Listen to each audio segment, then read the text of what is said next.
Hello there. I'd like to introduce myself. My name is Wendy Maldonado, and I am recording this video so that you can get a little bit more background on who I am and why I am doing the work that I'm doing now.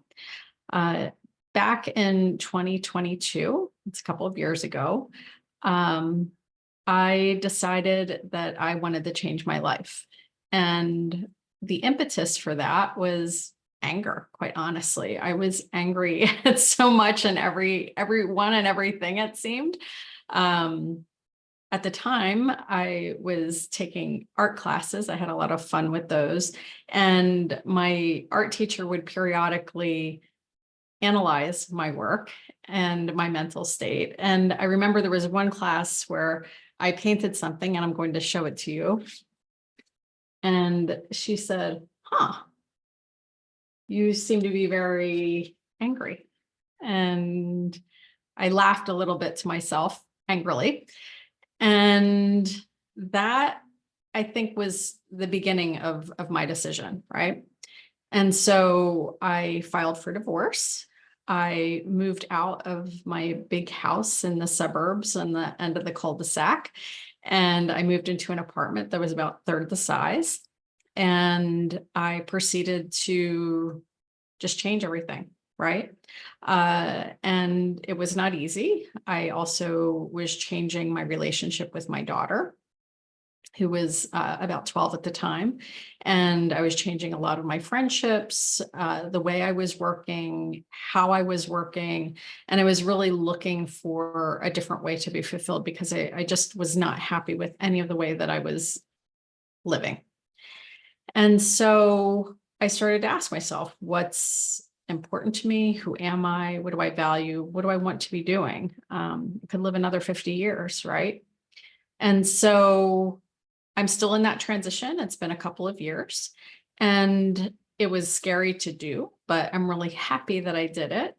And the changes still are continuing, right? So I'd like to share a little bit of my background with you. I came to this country from Mexico as a young child. I remember not speaking English, though I did learn English very quickly.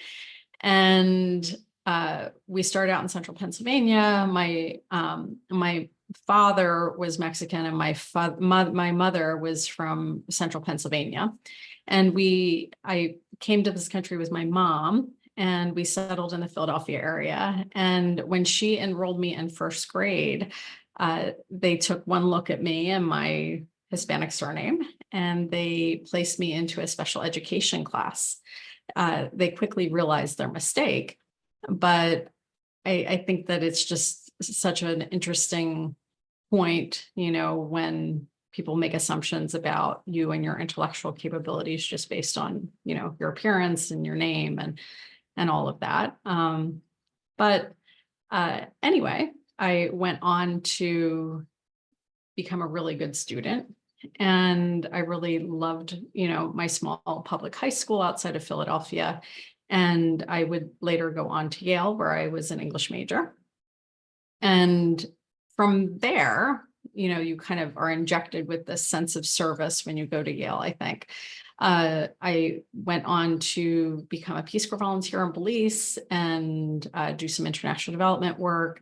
And then I completed a dual degree between Harvard's Kennedy School and my MBA at MIT Sloan, and went private sector for many years. And once I got married in 2008, my daughter came along in 2010, and that's when I became a freelancer. It gave me a lot of flexibility to be a parent, and it still helped me stay one foot in the workforce.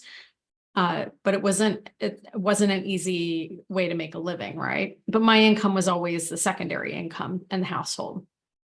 So when I divorced my husband, I became the breadwinner for my family, right? And that also helped me think about how I can go out and change the way that I do business, who I serve, why I serve them.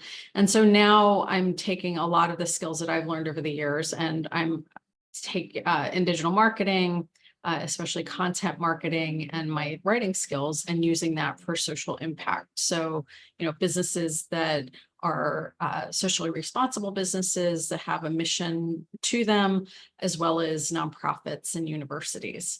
And that's where I am right now. So I'm going to be using this channel as a place to talk about things that I am learning and that I'm reading. And hopefully you would like to also share in some of those learnings and readings. I guess I'm a big geek, so I'm always reading something.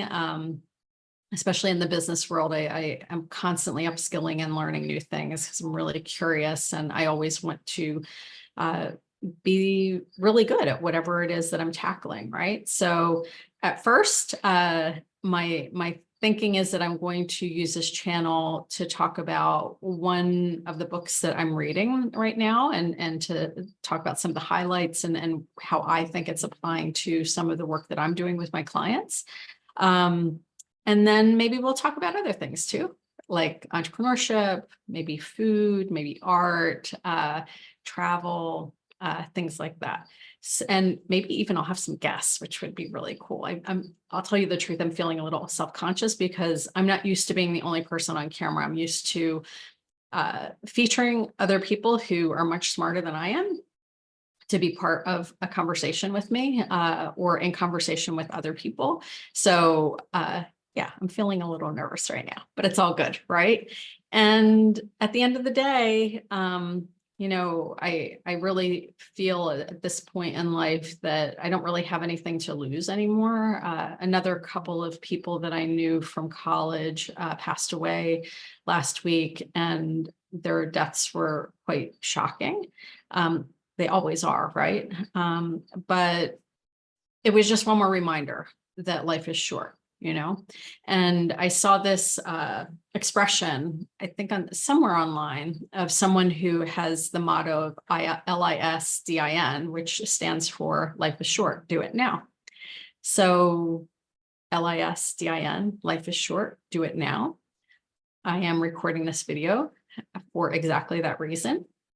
I don't have anything to lose, and hopefully some friends to gain out of this. So if you watch this long, thank you so much. And there's more to come. Take care.